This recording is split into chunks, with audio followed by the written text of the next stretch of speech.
Bonsoir, vous êtes sur CRTV News. Il est 18h et c'est l'heure de l'information. Carlette Esso est de notre. Bonsoir Carlette. Bonsoir David. Ça va comme vous voulez ce dimanche? Super bien. La mine n'est pas grise. Ah non. Alors on commence par ce 25 avril, dimanche, qui est journée mondiale de lutte contre le paludisme. Effectivement, et le Cameroun se joint à la communauté internationale pour commémorer cet événement. La maladie évolue malgré la riposte au Cameroun. Il est désormais question de baisser les chiffres enregistrés, près de 2 700 000 cas pour plus de 4 000 décès enregistrés l'année dernière. Les autres détails avec Étienne Pascal Azeg. Le paludisme continue à faire des victimes au Cameroun. Tenez par exemple en 2020, près de 2 700 000 cas rapportés pour 4 121 décès. Des chiffres qui incitent le gouvernement à la riposte. Le Cameroun est en train de mettre en place le Conseil et le Fonds national pour l'élimination du paludisme. Et des succès d'initiatives similaires en Afrique ont été examinés.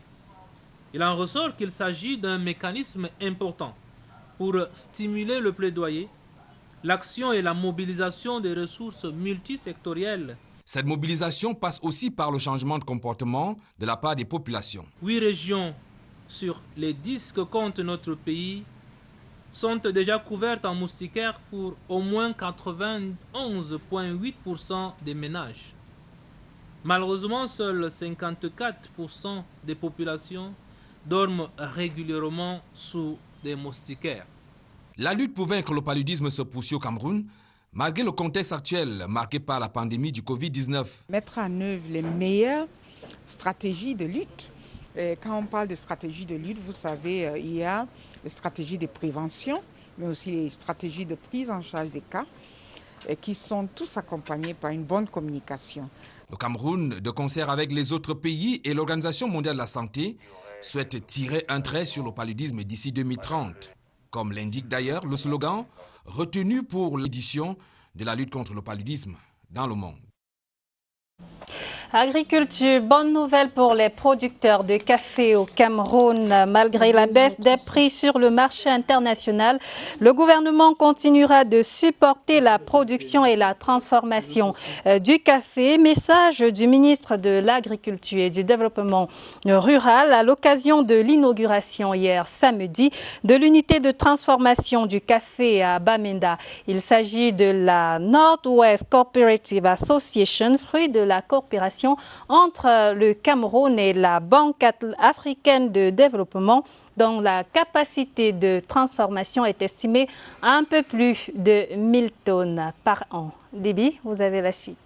Et puis on va revenir sur l'économie, l'économie donc avec le Covid-19 qui impose la mise en place des mesures de restriction sur le pont Ngeli. C'est à l'extrême nord. Exactement. La propagation du Covid-19 à la frontière entre le Cameroun et le Tchad a imposé la mise en place de ces mesures de restriction qui affectent grandement l'économie de la zone. Seulement 10 opérations de transit sont enregistrées par semaine contre 30 d'habitude sur le pont Ngeli à Maroua. Voici les détails avec Alexis Guidiartoin. Les mesures prises par les autorités camerounaises et tchadiennes pour contenir le coronavirus ont conduit à des restrictions au niveau de la frontière.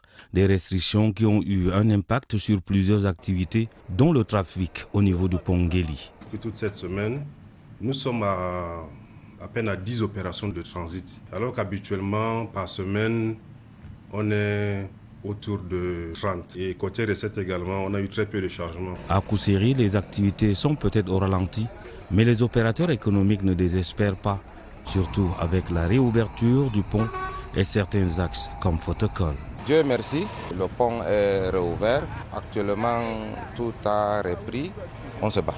Une situation qui est aussi porteuse d'espoir pour les responsables de la douane. En termes de réalisation, nous sommes toujours au-delà des 85-90%. Je reste assez optimiste que nous allons pouvoir atteindre les objectifs d'ici la fin de l'année. Tous pensent à un retour à la normale de la situation pour redonner du sourire aux uns et aux autres dans cette ville plaque tournante du commerce dans la région de l'extrême nord. L'État du Cameroun, désormais propriétaire des installations de la Cameroon Oil Transportation Company, COTCO, les bâtiments et autres espaces aménagés construits le long du pipeline Tchad-Cameroun dans 4 régions du pays ont été recrossés au Cameroun par l'opérateur du pipeline. C'était au cours d'une cérémonie récemment organisée à Sabali dans la région du Sud. Le reportage de Dieudonné Noira. Les bâtiments, espaces aménagés et autres construits le long du pipeline Tchad-Cameroun dans les 4 régions du nord, de la Damawa, du centre et du sud sont rétrocédés à l'État du Cameroun. La cérémonie officielle venant matérialiser cette convention signée à Yaoundé entre le Cameroun et l'opérateur du pipeline s'est déroulée à Sabali dans l'arrondissement de Lolodof, région du sud, où se trouvent installées certaines de ces infrastructures. Et c'était sous la présidence du secrétaire général du ministère des Domaines, du Cadastre et des Affaires foncières, représentant le ministre Henri Eyebe Aïssi. C'est un site témoin. Il y a autant d'infrastructures le long du pipe qui sont dans ce cadre de rétrocession et dans cette convention.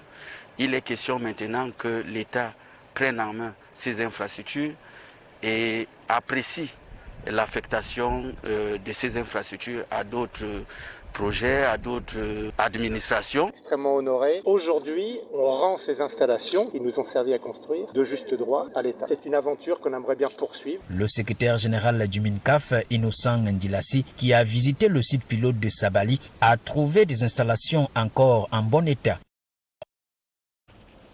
En éducation, l'association 3 Lys Notre-Dame de Simalène a procédé hier à Yaoundé à la récompense de jeunes ayant pris part au double concours lancé par l'association. Voici les temps forts de la cérémonie avec Nadège Mbaïma. Ludique, mais aussi éducatif.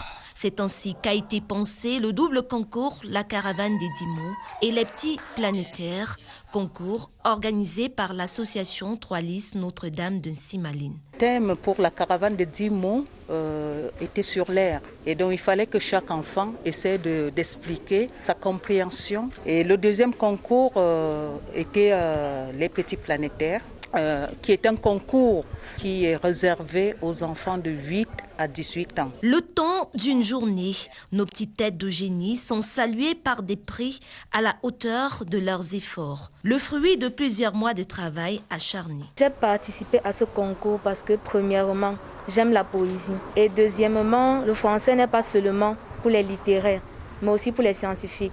J'ai reçu exactement 2 prix. Le premier prix, c'était celui pour le concours de dictée, où j'ai eu 19,5 sur 20. Et le deuxième, c'était celui pour le concours de lecture, où j'ai eu 18 sur 20. Une fierté aussi ici à la maison de la francophonie pour les parents et encadreurs qui n'ont pas manqué de donner du leur pour cet aboutissement heureux. On parle culture dans cette édition et le Cameroun entre en scène au Festival mondial des musiques des femmes d'ici. Et d'ailleurs, d'Abidjan en Côte d'Ivoire, la délégation camerounaise a revisité son répertoire pour son show de ce soir au pupitre de l'espace culturel d'Abidjan en Côte d'Ivoire. Estelle Mveng de l'orchestre de la CRTV et Mabel Fa, chanteuse de jazz. Voici leur préparation avec notre envoyé spécial à Abidjan, Marie-Gabrielle Feugue. Ce soir, la délégation camerounaise prend d'assaut la première édition Esport du Festival mondial des musiques des femmes d'ici et d'ailleurs dans la capitale ivoirienne. Les shows live démarrent avec les chanteuses Estelle Mveng et Mabel Fa entre 19h et 23h.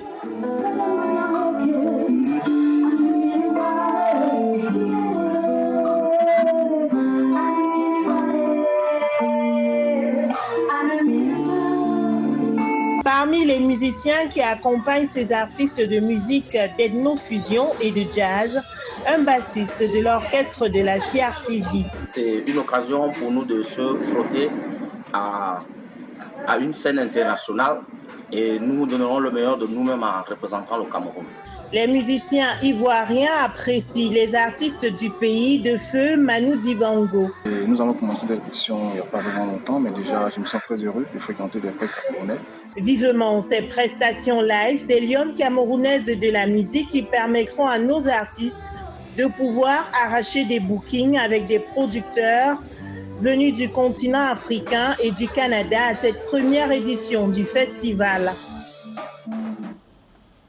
Et en sport, voici quelques résultats des matchs de la 9e journée du championnat national Elite One de ce dimanche. À Yaoundé, Tonnerre, Kalara Club et APGS Dunfou se sont séparés sur un score de 2-1. Bamboutos FC de Mbouda a pris largement le dessus sur Dragon. 4-1. Fauveau de Baham et Avion se sont séparés sur un score vierge de 0 but partout, tandis que Astre de Douala a écrasé la Panthère de Banganté 2-0. Demain lundi donc, se jouera le match UMS contre Yossa. Voilà qui met fin à cette édition d'information. Déby, merci de nous avoir reçus sur le plateau d'Omniscore. Une belle passe, hein? En sport. Très belle soirée à vous. Effectivement, bonne soirée et bon débat. Bien. Soufflez bien. La suite, Omniscore, c'est parti, générique.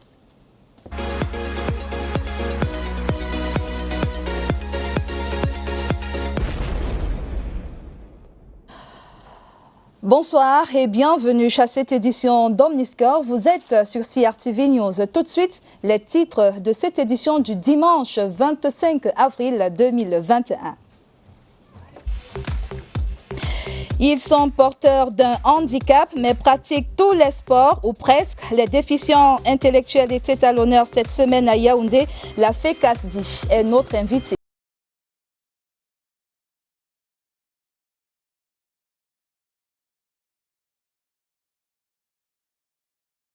Tournoi du rugby à 13 au féminin, la deuxième édition en juin prochain. Invité spécial, une équipe française. Le point des préparatifs de cette compétition tout à l'heure.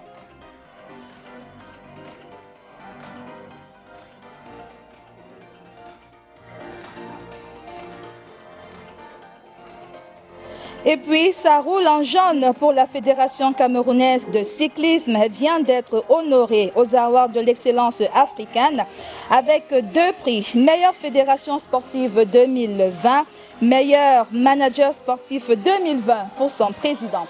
Voilà pour les titres.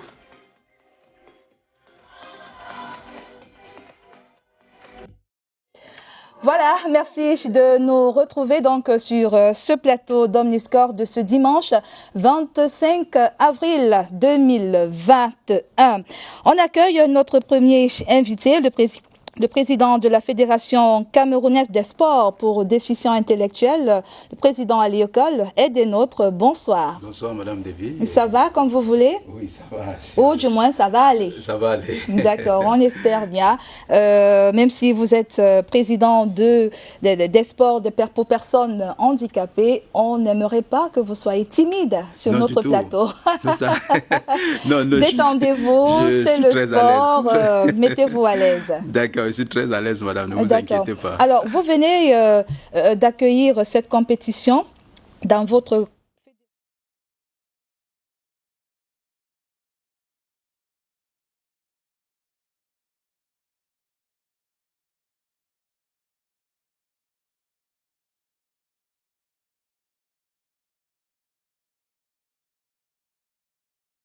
On a vu ces enfants vraiment se dépasser. Parce qu'il y avait des adversaires des autres pays.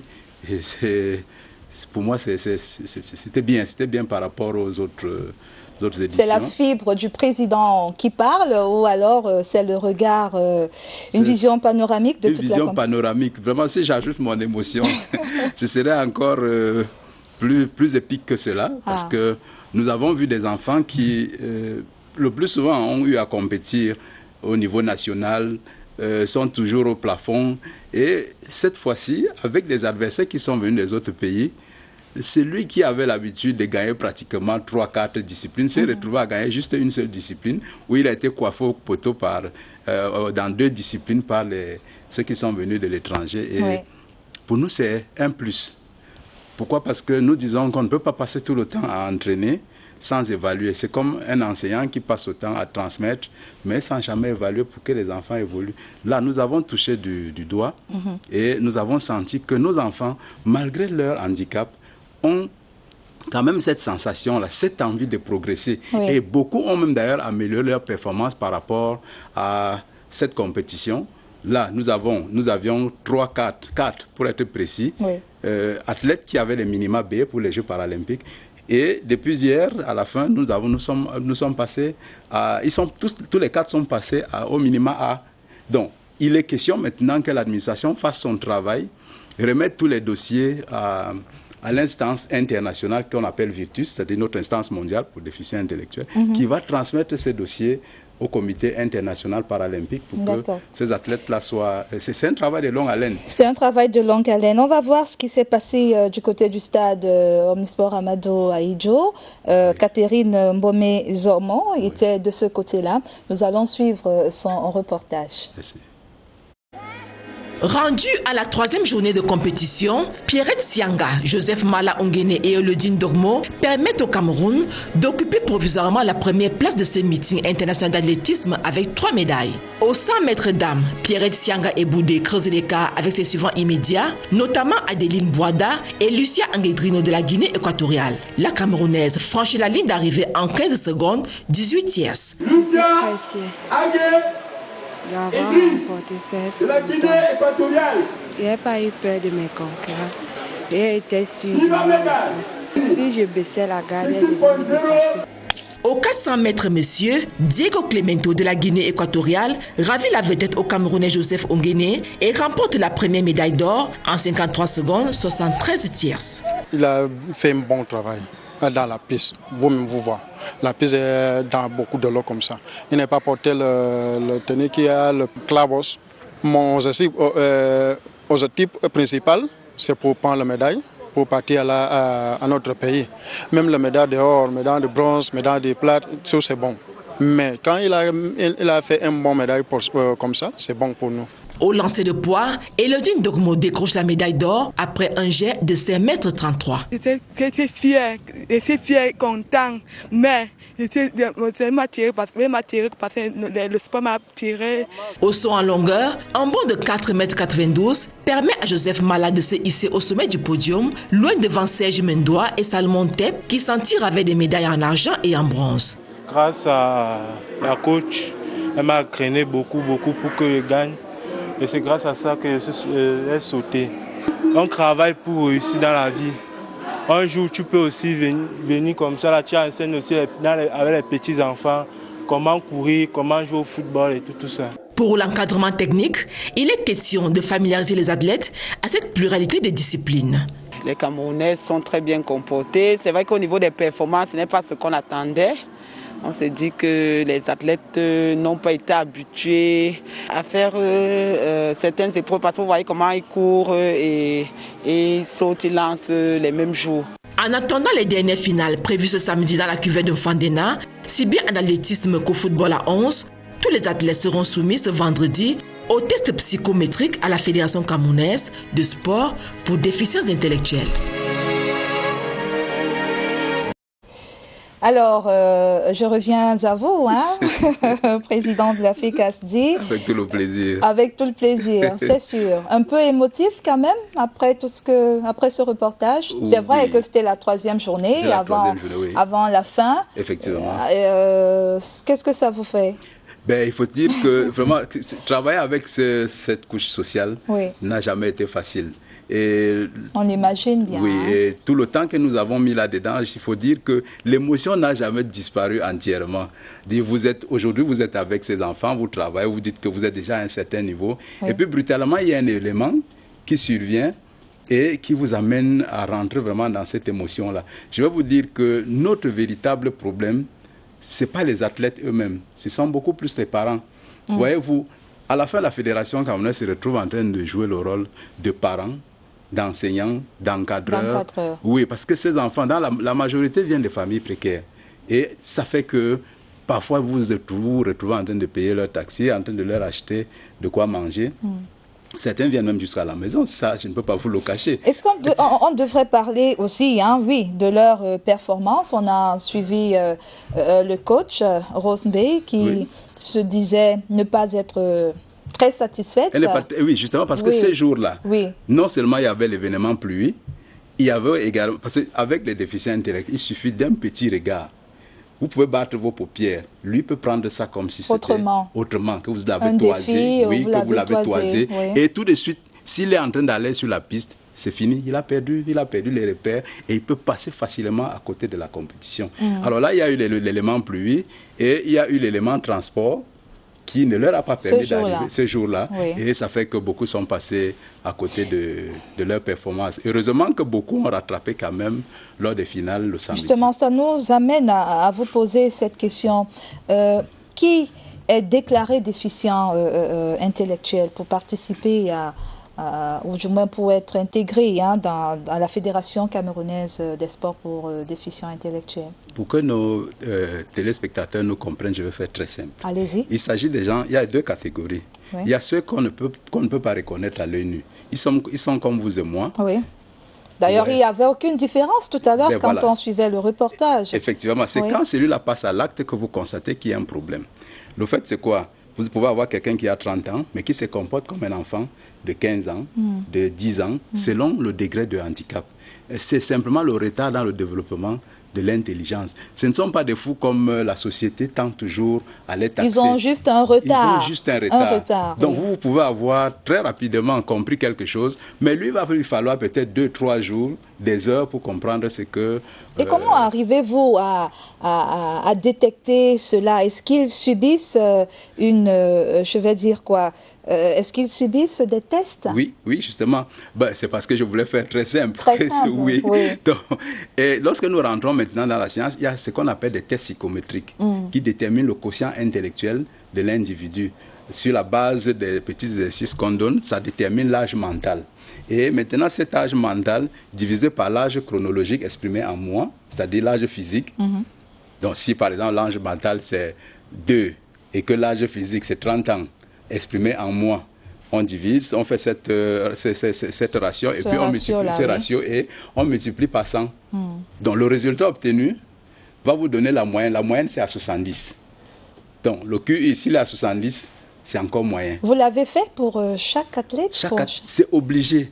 Au niveau des Virtus, c'est obligé. C'est même pour cette raison que nous avons, depuis 10 ans que nous gérons cette fédération, nous avons des difficultés à rentrer dans le ranking, c'est-à-dire le classement mondial des athlètes, par rapport à leur performance. Et tant que vous n'êtes pas passé par ces tests psychométriques, on ne peut pas facilement vous admettre. C'est ce qu'ils appellent l'éligibilité. Il faut que l'athlète soit éligible pour prendre part aux compétitions internationales de Virtus. Donc c'est un peu ce que nous faisons. Je vous disais tantôt qu'il y avait deux catégories, ce qu'on voyait à l'œil nu et ce qu'on détectait à l'œil nu et c'est là qu'on ne pouvait pas imaginer. Donc ce qu'on détecte à l'œil nu, c'est ce qu'on appelle la trisomie 21, le syndrome de Down. Vous avez quelqu'un qui a une aberration chromosomique au niveau de la paire numéro 21. Oui, voilà. Alors ça fait que vous avez quelqu'un qui a une microencéphalie, courte taille, les yeux rapprochés, raison pour laquelle on les appelle même les Mongols. Les yeux rapprochés, une langue protrusse qui est régulièrement en train de sortir de la bouche. Donc c'est ceux-là qu'on reconnaît tout de suite.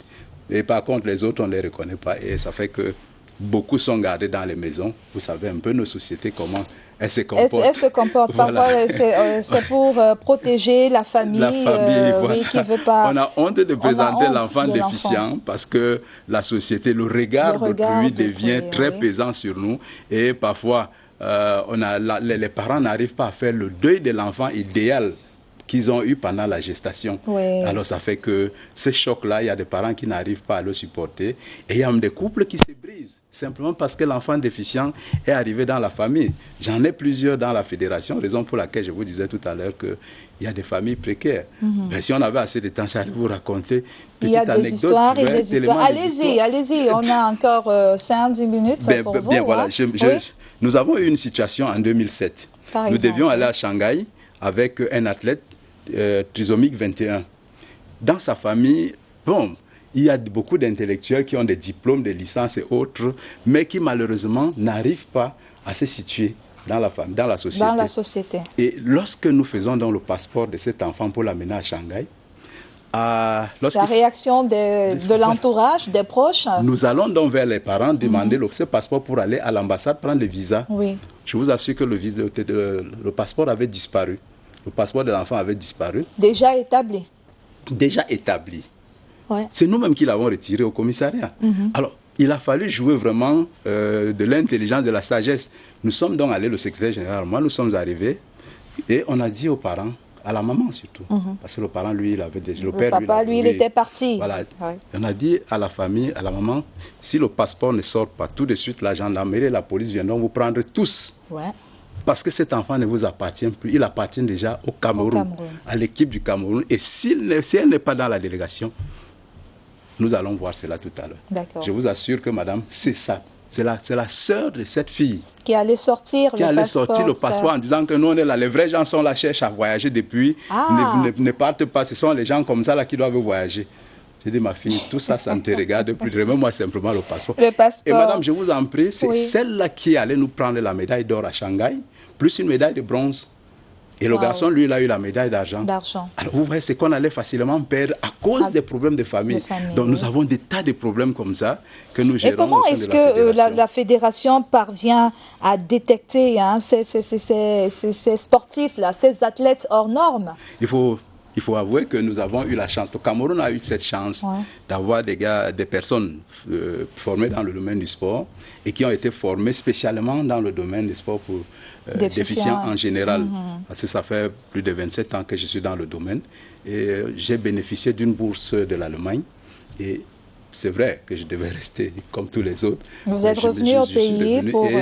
J'enseigne cette discipline à l'Institut national de la jeunesse et des sports. J'imagine que ce n'est pas facile pour vous. C'est pas du tout facile. Et actuellement, j'ai beaucoup de jeunes déjà formés et qui ont accepté de travailler avec moi. Donc, si vous arrivez à la Fédération camerounaise des sports pour déficients intellectuels, vous allez trouver beaucoup de professeurs d'EPS sortis de l'Institut national de la jeunesse et des sports, à qui d'ailleurs je dis grandement merci, parce que ce sont tous ces petits frères qui m'ont aidé à organiser cette compétition. Je leur tire un coup de chapeau. D'accord. Maintenant, quand vous les avez sous la main, l'orientation dans le sport, ou du moins dans la discipline, je veux dire, comment elle se passe? Parce que ce sont des personnes porteuses d'un handicap, il faut un suivi particulier. En fait, pour le moment, nous développons deux disciplines. Comment vous déterminez? Allez-y. Nous développons deux disciplines au Cameroun, à savoir le football et l'athlétisme. D'accord. Nous avons créé déjà un pôle à Douala pour le basketball.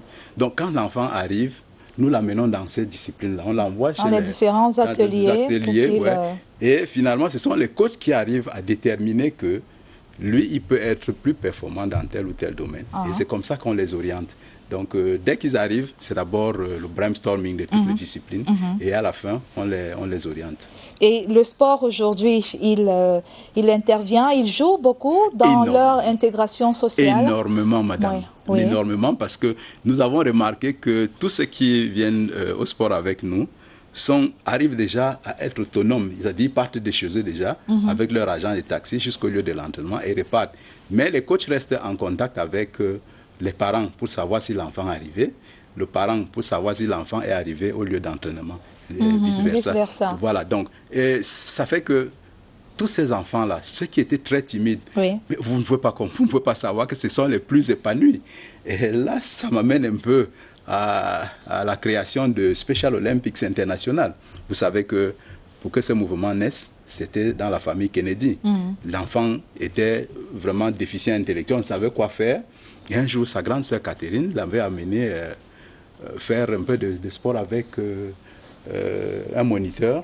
Curieusement, cet enfant qui ne mangeait pas, qui était toujours recroquevillée sur elle-même, elle est revenue, elle appelle son père. Papa, voilà ce que j'ai fait avec le moniteur aujourd'hui.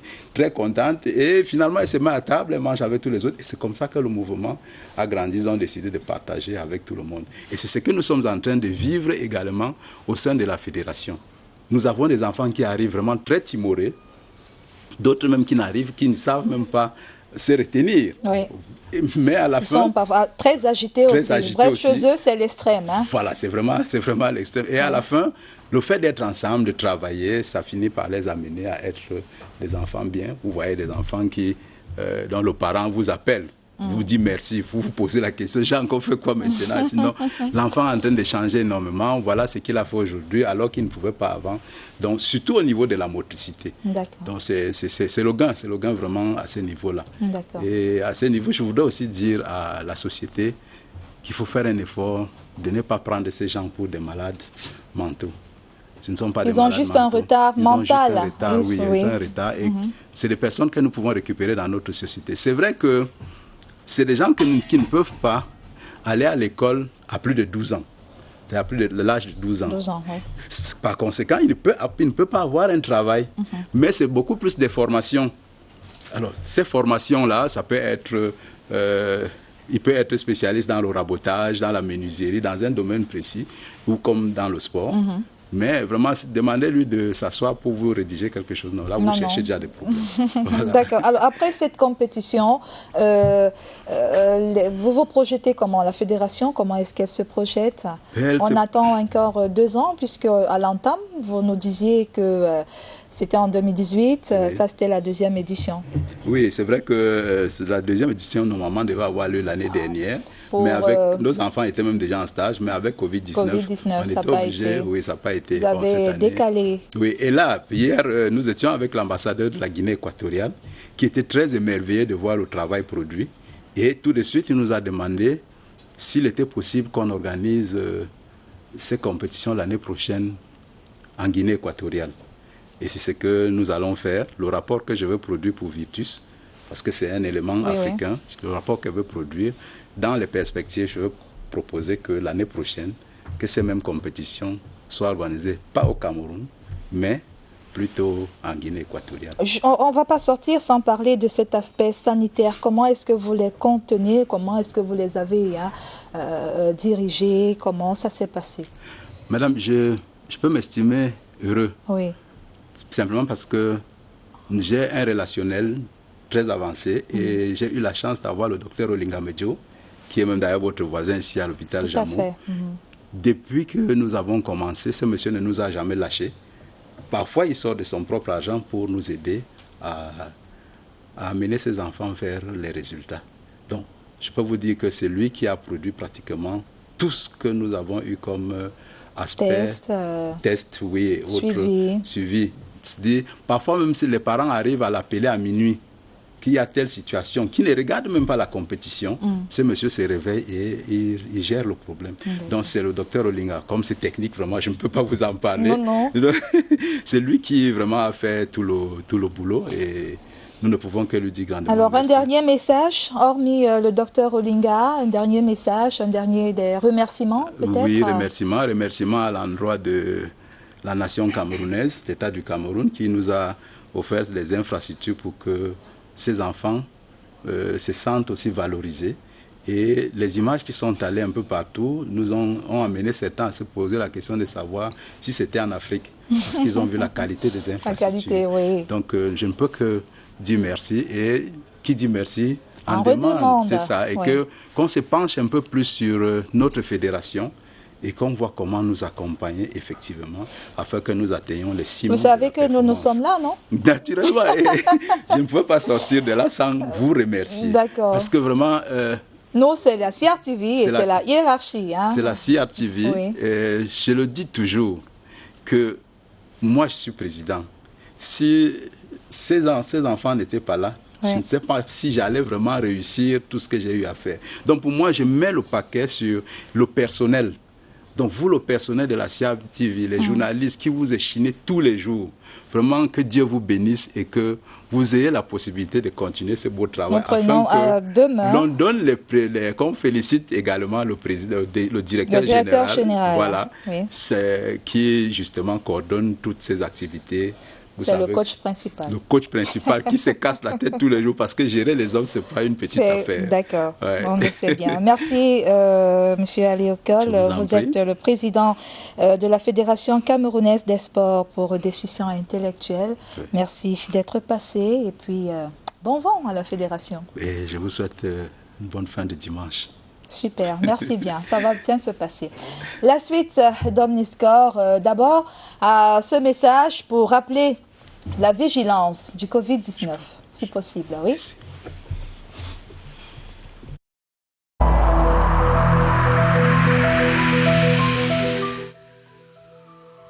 Malgré nos efforts, le Covid-19 a endeuillé de nombreuses familles et provoqué de graves difficultés dans le fonctionnement de notre économie et de notre société.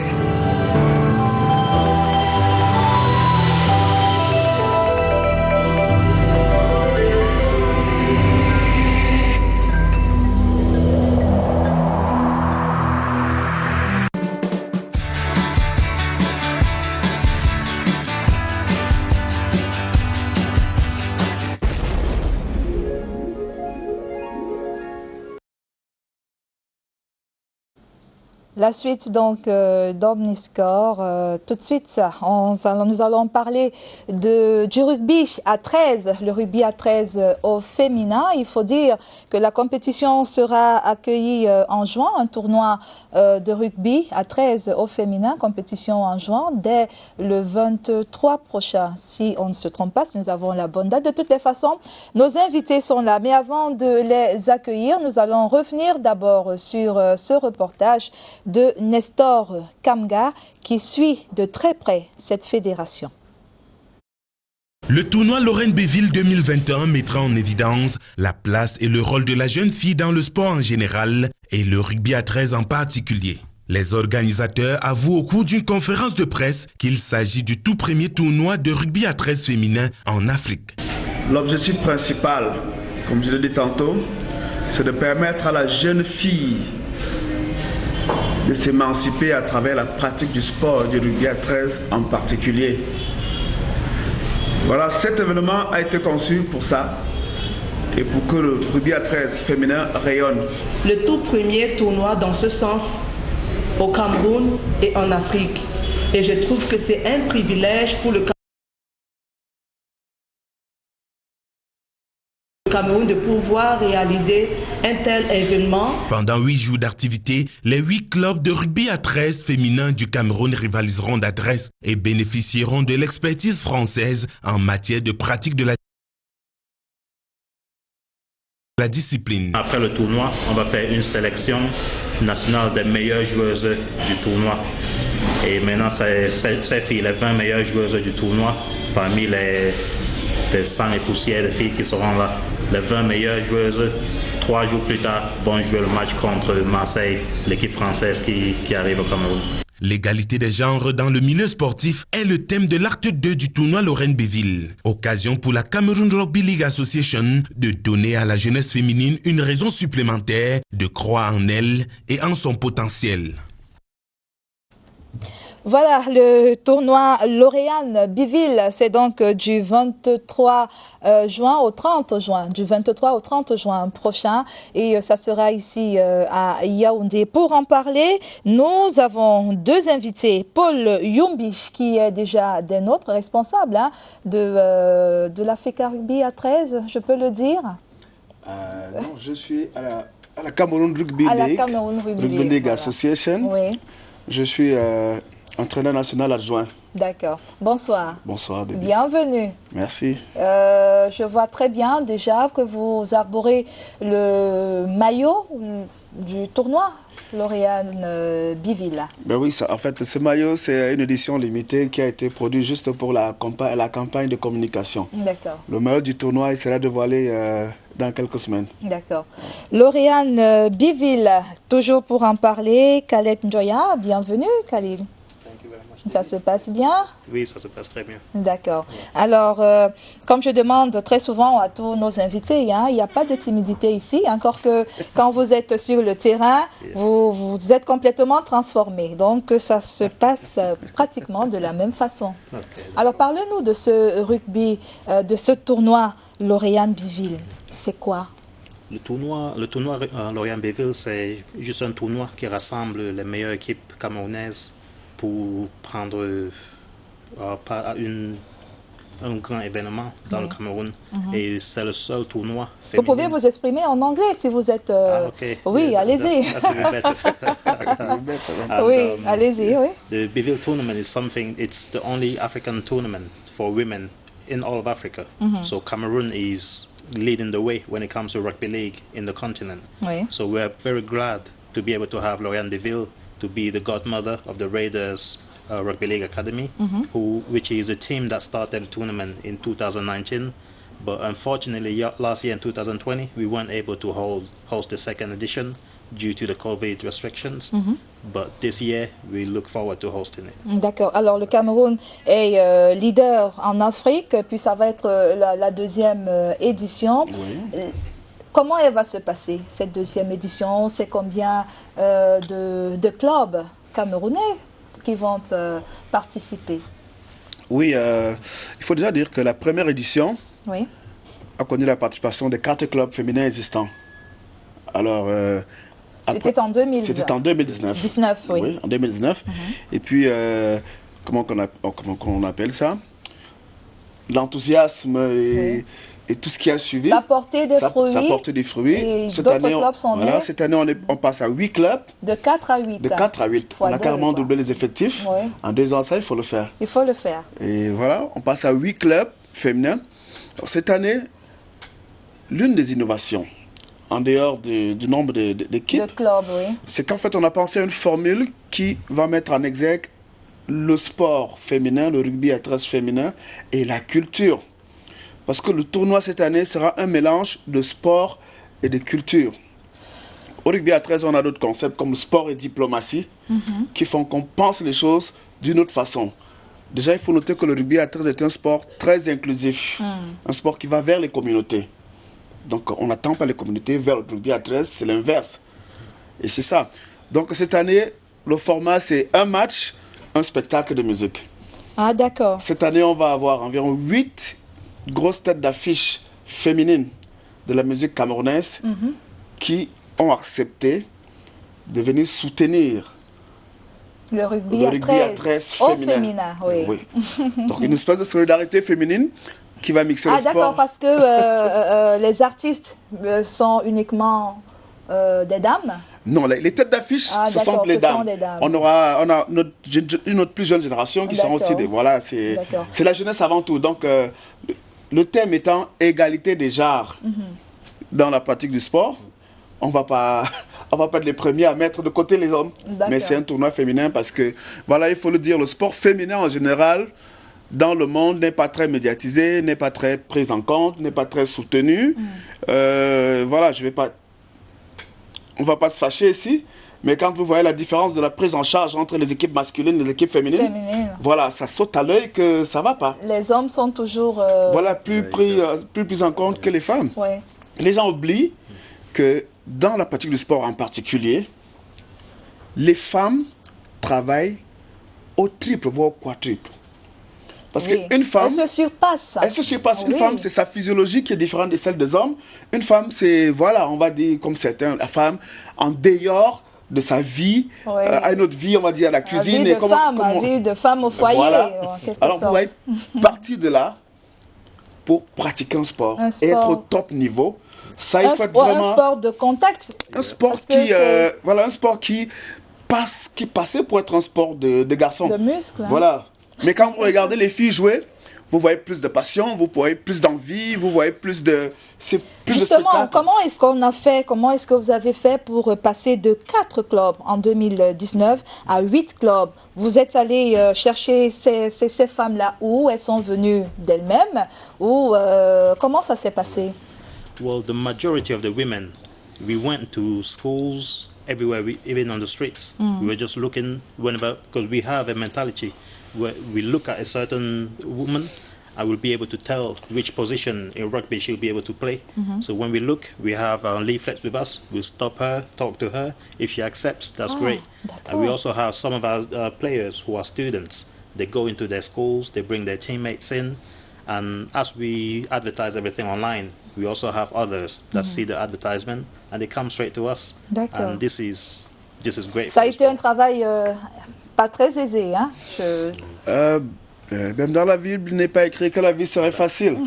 Alors si on va y aller, on met la purée. Ces dames, oui. Voilà, et puis bon, c'est la passion derrière. Oui. C'est la passion derrière, ce qui fait que voilà, malgré les difficultés, on parvient aisément à les surmonter. Et c'est ça. Quand on voit le résultat sur le terrain, oui, quand on voit le résultat sur le terrain, on a envie de faire plus. On a envie de faire beaucoup plus. Et puis, voilà, on attend le tournoi Lauriane Béville. Il n'a pas pu avoir lieu l'année passée à cause du Covid. Oui. Et l'état d'esprit chez les filles, c'était vraiment waouh, c'est pas possible. Elles étaient déçues. Voilà, très déçues.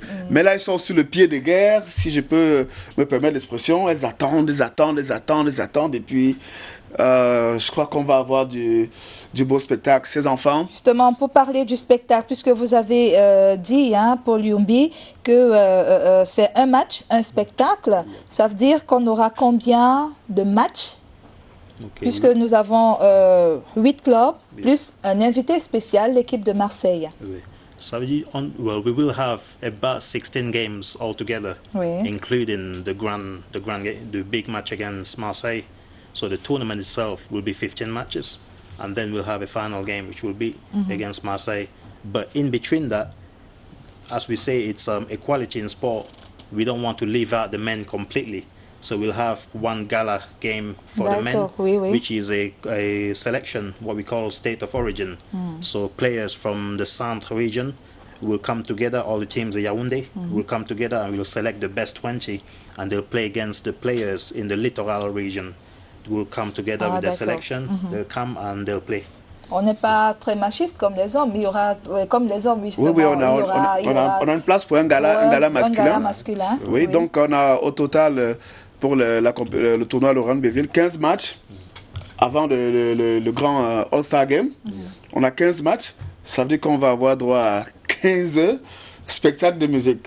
Donc, entre 2 matchs, il y aura un show. Entre 2 matchs, un show. D'accord. Et maintenant, je voudrais déjà, en vous remerciant vraiment de nous accorder votre tribune. C'est pour vous, en tout cas, c'est le sport. Oui, parce que vous savez, c'est pas évident. C'est pas évident. L'organisation, qu'est-ce qui n'est pas évident? Les médias, c'est pas très évident. Ah, d'accord. La CRTV, quand vous ouvrez les portes comme ça. C'est pas évident. Et je crois que nous sommes bénis. Nous sommes bénis parce que la CRTV nous a totalement ouvert ses portes. Oui, parce qu'il faut rappeler, c'est le moment et l'occasion d'ailleurs de rappeler, Paul Khaled, que pour ce tournoi Lauriane Béville, la CRTV est partenaire. C'est bon, hein? CRTV Sport, CRTV est partenaire. Pour être plus clair, CRTV Sport. CRTV Sport et toute la maison CRTV voilà, en réalité. C'est bien sur votre oui, mais c'est bien en exact. Oui. C'est en fait, c'est l'heure des remerciements, je passe encore, mais quand même, la CRTV a ouvert ses portes au rugby à 13 en général. Et ça, c'est fantastique parce que quand vous travaillez, s'il n'y a pas moyen de mettre en lumière ce que vous faites, voilà, vous n'atteignez pas toute la cible. Et c'est ça. Donc déjà, on va vraiment tirer un grand coup de chapeau au manager de la CRTV. À cette grande maison. Et voilà. Et nous espérons le grand manager en chef. Monsieur Charles Ndongo. Voilà, et je ne vais pas oublier Simon Leonga, qui est le chef de chaîne de CRTV Sports. Et c'est ça, je ne vais pas citer Nestor et les autres. Et tout le reste. Alors, vraiment... ce tournoi de Lauriane Béville, est-ce que l'aspect sanitaire, parce que c'est difficile aujourd'hui, vous avez un invité spécial, l'équipe de Marseille, l'équipe féminine de Marseille, du rugby à 13, qui sera là. Est-ce que vous avez déjà le hockey, tout est déjà correct ou c'est encore dans les tractations? Voilà. Vous parlez des partenaires tout à l'heure. Quand vous regardez le maillot de Khalil, vous voyez le manche. C'est MED. Ouais, c'est le centre médical. C'est un centre médical Émergence Divine, qui est le partenaire médical du tournoi Lauriane Béville, qui prend en charge tout l'aspect sanitaire, tous les protocoles commotion, tous les protocoles de prise en charge des joueurs. À la minute où il y a un bobo, avant le match, pendant le match et après le match. Donc on y a pensé sérieusement. Et voilà, tous les ministères concernés vont donner au moment opportun les dispositions à prendre qui seront respectées. Parce que vous savez, les dispositions, le taux de remplissage des stades par exemple, ça dépend de l'actualité Covid qui peut être grandissante ou réduite. Donc voilà. Khalil, il aura lieu où ce tournoi? À Yaoundé, au stade Omnisport, ou ça sera at the Ngouaikele Military Stadium. Yeah. So that's where we've decided to play there because it's a very good stadium. It's big enough to host a rugby league match. Oui, c'est à l'air libre. Yeah, exactly. And it'll be free for everyone to come in and watch. And as it's 2,500 seats, so this is more than enough for us to host a. Because even in Europe, there are sports, even in football, there are sports that are unable to host 2,500 people to come and watch the show. So for us to be able to do that many numbers, it's going to be something amazing. D'accord. Alors, au-delà de ce tournoi, comment se porte la Ligue chez vous? Rugby League, it's coming together quite well. So right now, we're still fighting to get our federation from the sport minister, but hopefully soon we'll have that. But apart from that, we have many partnership deals that we're having, especially in France and Australia, which is going to permit for the players, both men and women, to be able to go and play abroad in the French league and in the Australian leagues. So these are doors that have been opened. And again, these are thanks to you guys at CRTV Sport, for bringing the sport for the world to see what we've been doing. So every time we have an event, Nestor, as we mentioned, he's always there with the team. They're always filming us, and we share it with the world. And this is raising the profile of the sport in Cameroon. D'accord. Ça veut dire que vous êtes en très bonne communication avec les autres ligues, hormis sur place et les ligues africaines. Oui. La Terre, c'est pas un paradis, mais on essaie d'y faire son paradis. Et peut-être c'est l'occasion C'est la deuxième fois que vous me répondez de cette façon, en me prenant l'exemple de la vie, oui. Oui, mais en réalité, nous sommes très, très reconnaissants par les efforts l'accompagnement du ministère des Sports, des autorités du sport, qui font le maximum pour que le rugby à 13 se pratique dans de bonnes conditions, dans des normes. Voilà, il y a toujours quelques petits réglages à faire de temps à autre, mais nous y travaillons puisque nous sommes en collaboration constante.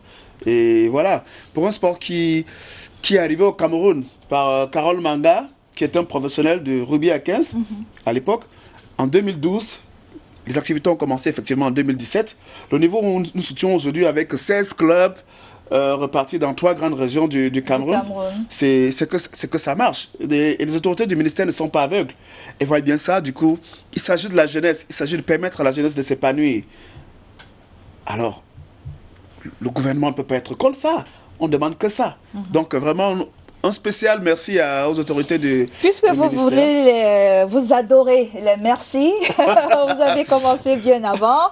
Je vais vous demander peut-être votre mot de fin, parce que 19h, c'est très bientôt. Nous avons un autre invité, la Fédération camerounaise de cyclisme, qui est là, qui va faire son entrée. Oui, je vais profiter vraiment de cette tribune, vous me permettez, pour dire quelque chose de très important. Vous savez, tout ceci ne peut être fait qu'avec le soutien de tout le monde. Khalil l'a dit tout à l'heure, l'entrée au stade, c'est gratis, libre et gratuite, tout est gratuit. On a des artistes qui ont accepté de prêter leur image, vraiment de façon assez bénévole. 1 ou 2 noms d'artistes, Khalil? We'll have Blanche Bailey. Nabila, d'accord, ça sera chaud, hein? Yeah, it will be. Et puis le site aussi, avec les étudiants peut-être qui seront à côté. Oui, là, donc là, le manager des artistes est en train de peaufiner tout ça avec elle. Et vraiment, je voudrais lancer un grand appel aux différents partenaires, aux différents potentiels sponsors. Vraiment, sans vous, nous ne pouvons pas mettre tout ceci en place. C'est totalement impossible. Vous voulez regarder la caméra? C'est celle juste devant vous, ici, là. Yes, là, vous allez avoir un regard perçant sur les téléspectateurs. Oui, vraiment, voilà. Nous profitons de cette réunion vraiment pour lancer un grand appel à tous les potentiels sponsors. Je ne vais pas les citer. Tous les opérateurs économiques, les mécènes, les donateurs. Sans vous, nous ne pouvons pas mettre tout ceci en place. Alors, nous travaillons techniquement, nous avons besoin de ce soutien, de ce support. Et voilà. Nous vous attendons, nous espérons vraiment que vous allez nous aider à mettre ce tournoi L'Oréal Béville sur les rails, de façon à permettre à ces jeunes filles et dames de s'épanouir beaucoup plus. Et puis, voilà, que le Cameroun avance, que la jeunesse camerounaise puisse vraiment profiter de cette tribune pour montrer son savoir-faire. Parce qu'il faut le dire, la Cameroun Rugby League est passée membre affilié dès l'année prochaine, nous participons aux éliminatoires de la Coupe du Monde en dames et en messieurs, et ça, c'est pas rien. On y reviendra. Khalil, votre mot de fin aussi? Okay, rather, I'd like to really thank, well, all parents, not just the sponsors, not just the sponsors, but this I'd like to talk to the parents of all the students, all the children that are practicing the sport, and those who are not practicing, that this is a sport that is growing. It's made for Cameroonians. As myself, I left Cameroon in 2003. I played the sport in England and I came back to teach it. I'm currently the national coach, and I'm telling people that this sport is made for Cameroonians. Don't be afraid to let your children take part in it. They won't get hurt. We teach them from the very basic, from the age of 6, 7 years old. We teach the béaba, as we say in French. Yes, le béaba. We teach them every single thing to the age where they're currently playing in the national team. So be proud of all the children that are currently playing, and don't be afraid to let your children take part in the sport. Vous pouvez être sûr que le message est passé. Thank you. Merci d'être venu. Merci à vous. On va rester à vos côtés jusqu'à la fin de ce tournoi et même après le tournoi. On se retrouve très vite. Merci bien. On va donc prendre encore une autre respiration et puis nous allons recevoir la Fédération camerounaise de cyclisme qui est en jaune, s'il vous plaît.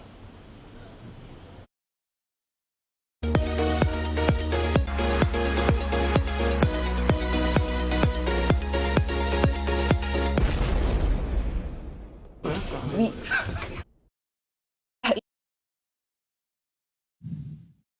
Et il est le CELCOM, pour dire simple. Il est tout simplement le chargé de la communication du côté de la Fédération camerounaise de cyclisme. Jean-Baptiste Biaye, vous êtes déjà bien installé, vous êtes avec nous. Nous allons vous souhaiter la bienvenue sur ce plateau. Bonsoir Déby, bonsoir à tous les téléspectateurs de la CRTV. J'adore votre tenue. Ah ben écoutez, on est Camerounais partout au Cameroun. Oui. Un message particulier pour un dimanche oui, à l'endroit. Jean-Baptiste Biaye en tenue traditionnelle. D'abord à l'endroit des populations du sud-ouest et du nord-ouest qui nous suivent en ce moment. Oui. Il faut notre gratitude par rapport à tout ce qui se passe là-bas, mais également notre soutien. On ne rentrera pas dans la politique, on restera dans le sport pour leur dire que notre pays reste un pays, très grand pays de sport, et que les jeunes sportifs qui sont de ce côté-là doivent se sentir concernés par tout ce qui se passe dans notre pays. Voilà. D'accord. Nous allons dans un court instant prendre le journal de 19h, mais avant cela, Jean-Baptiste Biaye, vous êtes ravi ce dimanche particulièrement? Oui, ravi simplement parce que la Fédération camerounaise de cyclisme, hier samedi, a reçu des distinctions. Elle a été sacrée par l'excellence africaine comme meilleure fédération, et son président, M. Honoré aussi, a été sacré meilleur manager sportif de l'année 2020. Et donc de ce point de vue, d'ailleurs l'ancien président de la Fédération camerounaise de cyclisme, François Ndjelé, pour ne pas citer, puisque lui aussi à son temps avait eu privilège d'être sacré meilleur manager avec la fédération à son époque, n'est-ce pas, comme meilleure fédération sportive de l'année 2008. Et donc l'histoire vient de se répéter pour la seconde fois en l'espace de 13 ans. Wow. 2008, 2021, oui. Ça fait bien 13 ans, donc de président de fédération qui viennent donc de toucher à la couronne. Vous savez, c'est une reconnaissance finalement. Il y a 8 présidents qui se sont succédés jusqu'aujourd'hui à la fédération camerounaise, 2 ont eu le privilège. Et pour Honoré aussi qui est en ce moment, c'est encore mieux un sacre qui honore non seulement la fédération, mais tous les amoureux de la petite reine, étant entendu que en 2020, ceux qui nous suivent, comme j'ai souvent coutume de le dire, on ne peut pas être sur la fenêtre d'une maison et de se voir passer dans la rue. Non. Mais ceux qui nous suivent attentivement savent que ce n'était pas donné en 2020 d'organiser une compétition majeure comme le Tour cycliste international. On peut mettre une pause comme tout le temps, oui, parce qu'avec vous... on pourra revenir sur le média. Guy Roger Nana, bonsoir. Vous êtes là pour le 19h. On commence par la journée mondiale du paludisme, the World Malaria Day. Of course, today is World Malaria Day. This day is commemorated under the theme Stop Malaria, or rather Zero Malaria, draw the line against malaria. According to the Minister of Public Health, 4,000 cases of malaria-related deaths were recorded last year. In this report by Romeo Kemye, we get further details.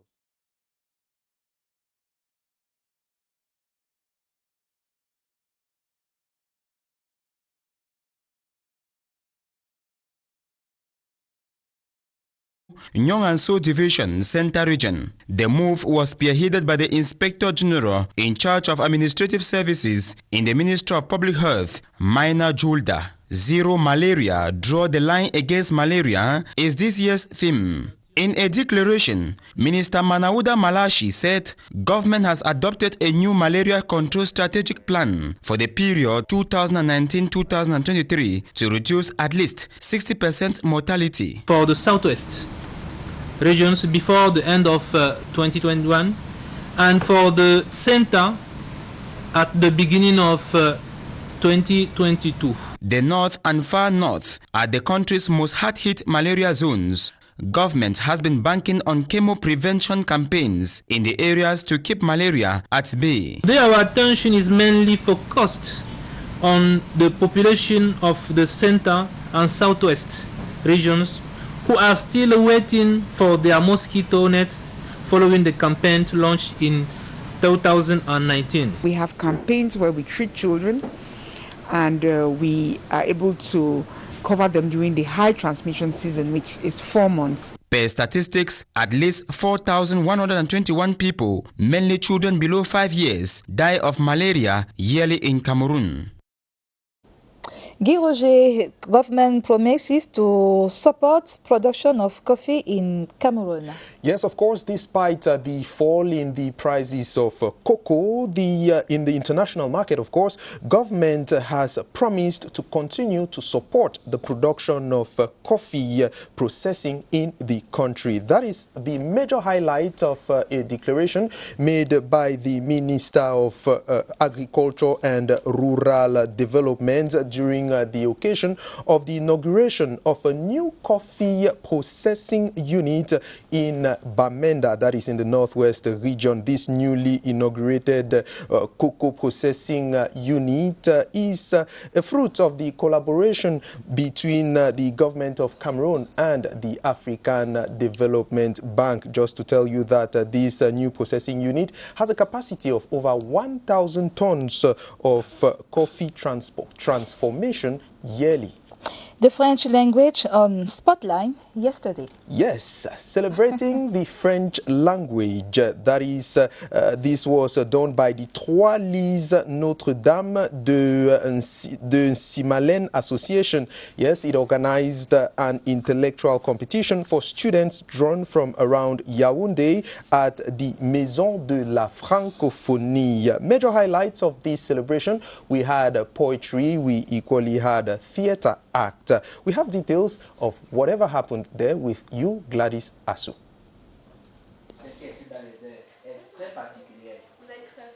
A friendly competition never hurts but enriches the mind.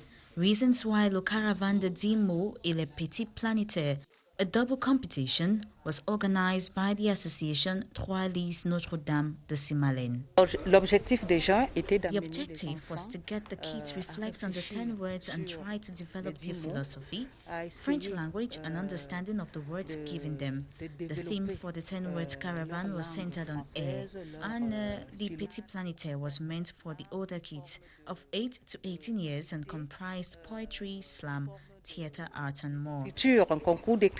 Showing interest in arts and making the best out of their education, these kids were awarded prizes to commensurate their efforts. I'm happy I participated and it shows my efforts were not in vain. So I will continue because I love writing and theater art. Same joy their parents and supervisors express after giving their all for this happy outcome. Meanwhile, just in, the governor of the Far North region, Governor Mijiawa Bakari, will Monday, the 26th of April 2021 in Marwa, chair the Regional Coordination Committee meeting, which will bring together the administrative authorities of the 6 divisions, as well as heads of delegations and defense and security forces. Discussions will center mainly around the evaluation of the fight against COVID-19 and the cross-border situation. And we take you out of our national borders. Lieutenant General Mahamat Idris Deby Itno is the new strongman of Chad. He is the son of the late Chadian president. Constantine Baum profiles the personality.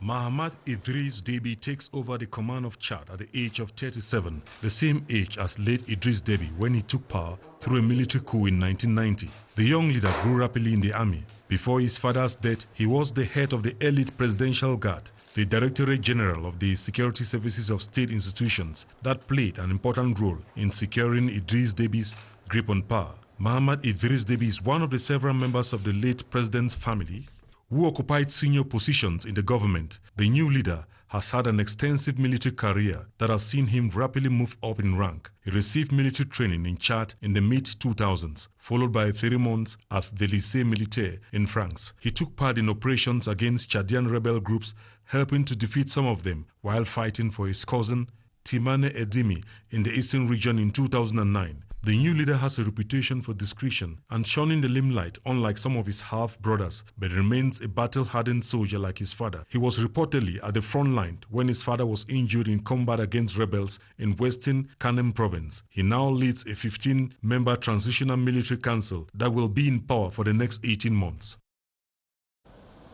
And now on to sports. We bring you quick updates from the green turf as the nine pressure was on between Apejes Dunfu and of course Tekase, ending at a 2-1 victory for Tonnerre. Bamboutus FC spanked Dragon by 4-1. Meanwhile, Avion bowed to Fovu by no goal to 2. PWD of Bamenda 1, Edding Sports 0, and Apejes of Douala thrashed Panthère Dundee by 2-0. UMS and Colombe hit center stage this Monday. That will be tomorrow. As for the game between Coton Sport and Colombe, the game has been postponed to a date yet to be announced. On that note, we come to the end of our 7 p.m. newscast on CRTV News. Merci Chigui Roger Nana. Je crois que c'est bien mérité, hein, votre repos. Avec beaucoup de plaisir. D'accord. Et bon début de semaine. Merci et à vous autant. Merci bien. La suite.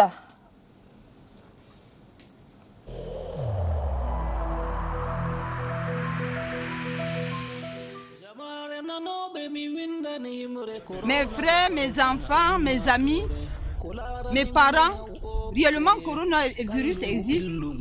Je suis témoin.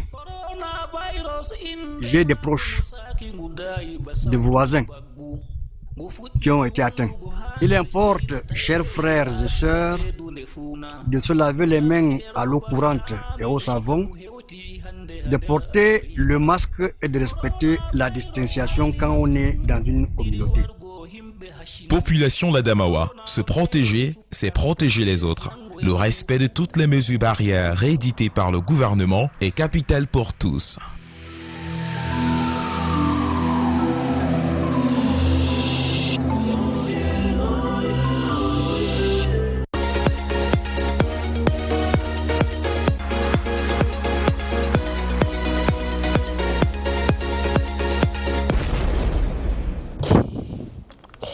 Je crois que le message est bien passé, hein, avec Jean-Baptiste Biaye qui se frotte les mains avec le gel hydroalcoolique. Il faut toujours faire le geste qui sauve en ce moment, respecter les mesures barrières. D'accord, on le respecte déjà. Merci Shankar d'être des nôtres. Alors, On revient donc sur les prix, parce qu'il faut le dire. Il y en a deux. Meilleure fédération sportive 2020, meilleur manager pour le président Honoré aussi 2020. Alors, il faut dire que ce prix, ces awards de l'excellence africaine, voilà, vous mettent un peu plus de pression? Parce que vous attendez quand même des événements majeurs. Non, ce n'est pas une pression en tant que telle, mais d'abord c'est une reconnaissance par un certain nombre de compatriotes qui travaillent dans le cadre de l'excellence africaine, comme vous l'avez si bien dit. Oui. Ils ont pensé que la Fédération camerounaise de cyclisme apportait une contribution notable pour le mérite et l'excellence en Afrique, et notamment en 2020, je le disais tantôt avant qu'on ne se sépare, que pour ce qui est du président de la fédération actuelle, M. Honoré aussi, il n'était pas donné qu'on puisse organiser la compétition phare, l'une des compétitions phares du cyclisme en 2020, à savoir le Grand Prix cycliste international Chantal Biya, comme vous le savez très bien, qui a été reporté pour les problèmes de Covid-19, n'est-ce pas, d'octobre à novembre 2020. Et nous avons tenu cette compétition dans les circonstances que vous connaissez, avec le respect des mesures. Et nous avons, au niveau de la Fédération camerounaise de cyclisme, reçu les félicitations de l'Union cycliste internationale, de la Confédération africaine de cyclisme, mais également de nos compatriotes, tant à l'extérieur qu'à l'intérieur, parce que cela n'était pas donné. Et c'était une compétition qui était organisée après Covid dans le monde entier. Oui. Et il n'y a qu'au Cameroun que cela a pu s'organiser. Je vous fais fi de ce que c'est une compétition qui est marrainée par notre présidente, la première dame, la première dame du Cameroun, qui en l'occasion est sorti pour présider personnellement à Méomé Salah. On s'en souvient. Voilà, les cérémonies protocolaires de remise de prix et de primes. Et cela n'est pas passé inaperçu dans le monde entier. Et donc, beaucoup de compatriotes réunis dans le cadre de l'excellence africaine ont pensé que la fédération, pour ces faits-là et bien d'autres, pouvait récompenser la fédération. Vraiment sans corruption. D'ailleurs, ils ont tenu leur affaire là-bas. On ne connaissait même pas. On ne savait même pas. Ça vous a surpris alors? Oui, c'était une surprise. Oui. Mais alors une surprise agréable. D'ailleurs, le président de la fédération, dans sa première réaction, a pensé que d'ici quelques jours, on va présenter ces trophées et ce parchemin au niveau de la fédération camerounaise. Oui, un parchemin. Un parchemin, un trophée. Un trophée et un parchemin, d'accord. C'est pris. Oui, c'est pris. Nous allons les présenter au niveau de la Fédération camerounaise de cyclisme, d'abord à l'ensemble des membres de la fédération, mais également à la presse. Je profite de l'occasion pour vous dire que vous serez d'ailleurs invité pour témoigner de ce qu'au niveau de la fédération... avec vous, non?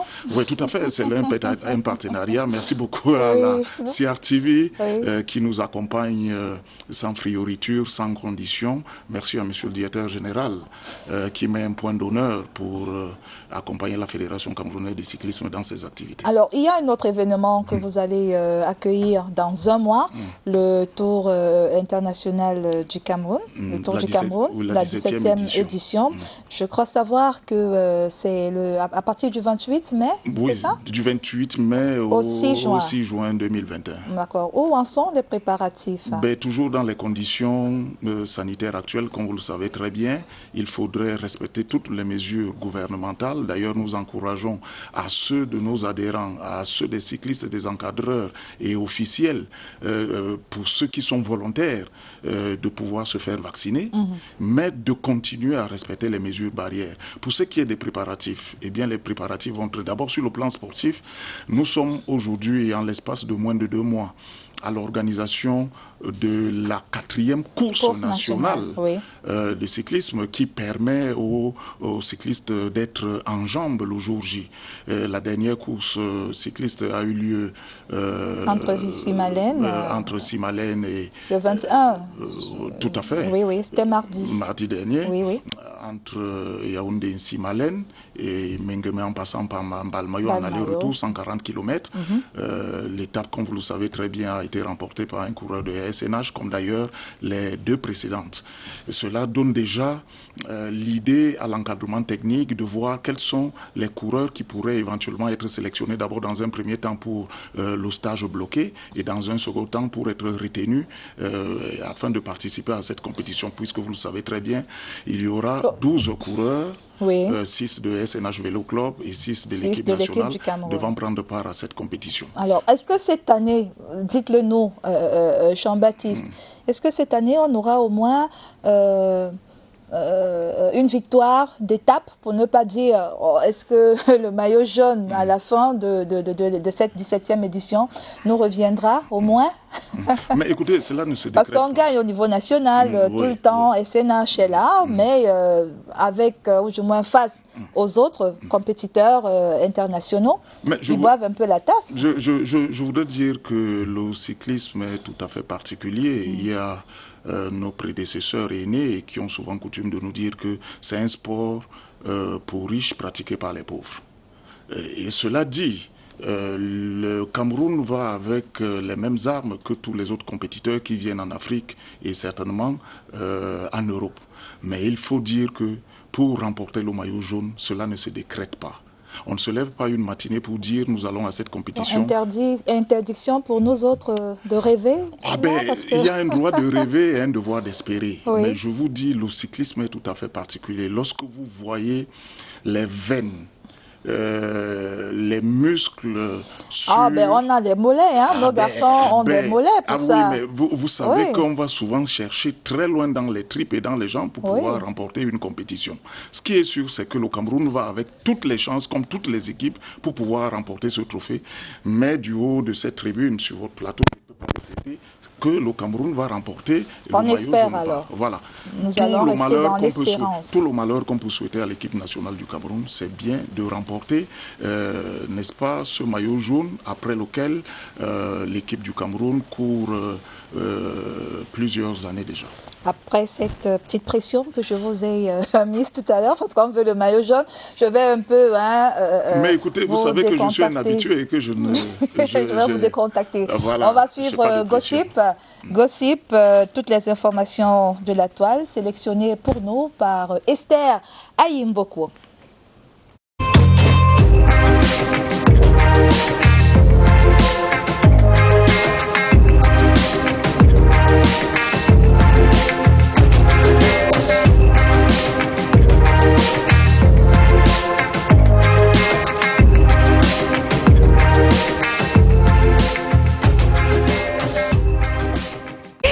Vous savez quoi? Le petit a encore fait fort. Maman, des photos et des vidéos de l'ancien capitaine des Lions Indomptables ont fait la une sur la toile ces derniers temps. Le montrant avec une certaine fille dans des positions un genre. On en parle dans cette édition de Gossip Sport. Mais ce ne sera pas tout. On parlera également du canon de Yaoundé, de Coton Sport de Garoua, qui seront la guerre sur la toile. Salut à tous, bienvenue.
Le linge sale se lave en famille et dans la danse.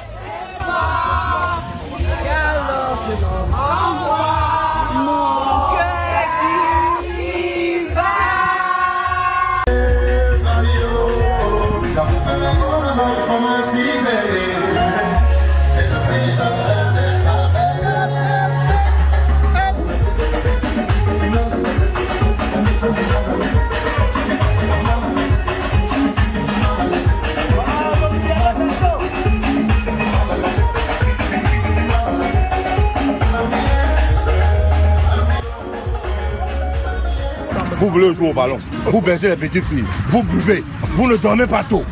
Et vous voulez presser? Non, vous ne pouvez pas. Vous ne pouvez pas. Vous rêvez, vous ne pouvez pas. Et même la force de Hercule, tu manques.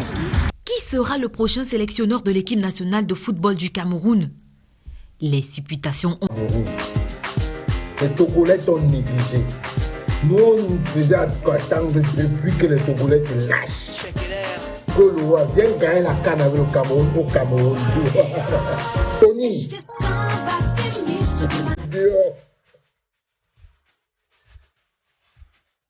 Que le roi, nous on t'attend au Cameroun. Voilà. Pour ceux qui doutent encore, pour ceux qui doutent,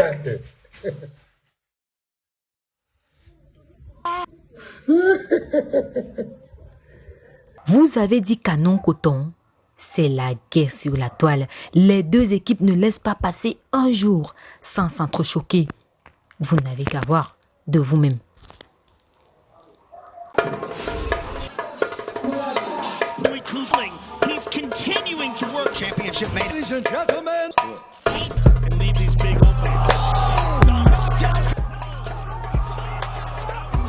Pendant ce temps, Nganou fait les beaux jours du Cameroun. Le Predator est désormais champion du monde de MMA. Après le chaos sur stade Miotic, en moins de 10 minutes de combat, l'adversaire depuis son hôpital a salué la bravoure. Le lion est fort. D'autres combats sont en vue. Entre-temps, il y a un Camerounais là qui dit qu'il ne va pas laisser. Francis Nganou, le manque de respect que tu as fait là, ça c'était ton tarot, mais je mange. Hoha. Je mange ça hoha. En mode YouTube. Tu ne peux pas me déplacer. Je dors dehors jusqu'à 3 heures pour voir un match de 5 minutes. Tu ne pouvais pas retenir le match. J'ai fait 30 km pour aller chez un vieux qui est le seul à avoir la télé dans le village. J'arrive là-bas, je vois le match 5 minutes. Je marche maintenant à pied, je retourne chez moi. Je viens d'arriver à 8 heures. 21h, 8 heures, c'est normal pour voir un match de 5 minutes. Tu fais ça comment? Ou tu as ta part de force, c'est pour manquer le respect aux adversaires, ou ta part de force là, tu sais à quoi? Tu charges un coup de poing depuis le mont Bamoutos. Ça traverse la Sanaga. Ça traverse l'Éthiopie. Ça traverse le Kenya. Ça traverse toute l'Europe. Ça part aux États-Unis. Tu verses ça sur un enfant d'autrui. Hein? Jusqu'à il soulève même la main, tu colles son aisselle. Tu cherches quoi là-bas? C'est comme ça qu'on t'amène d'être humain. Ah. C'est ici là que j'ai confirmé que Oga était chanceux. Oui. Merde. Oga a de la chance. J'espère qu'après ça, il va aller faire les cérémonies au village. Parce que Oga a tenu au moins ce Siron. Mais le champion du monde, l'ex-champion du monde.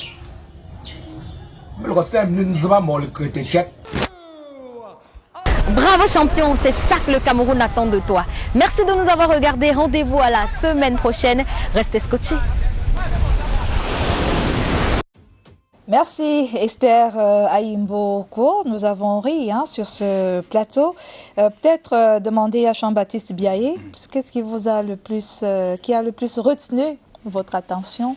D'abord le tarot de la fin. Le tarot de la fin, bien évidemment. Le tarot et la sauce de la bon Camerounais, et puis vous êtes habillé, tout comme. Oui. Mais également ce qui fâche quand même dans l'image de notre compatriote. Notre toile, oui. Qui a fait la boxe l'autre jour, c'est que... Francis Nganou.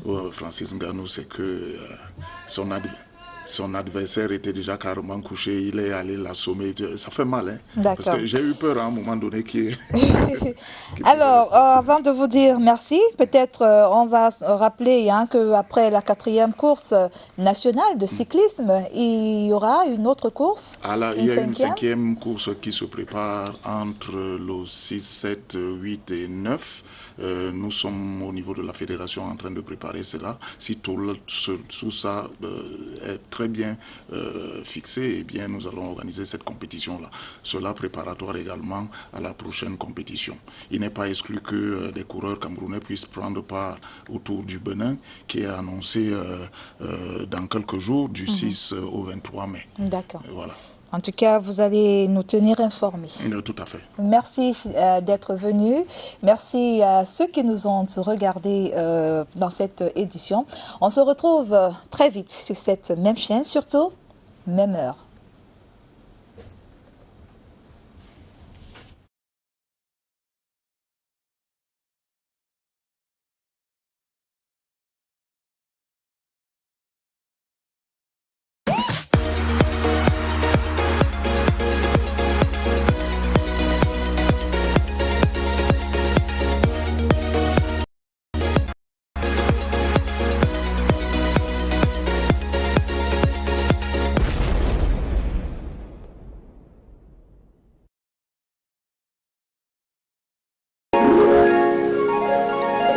CRTV News, ici, toute l'info.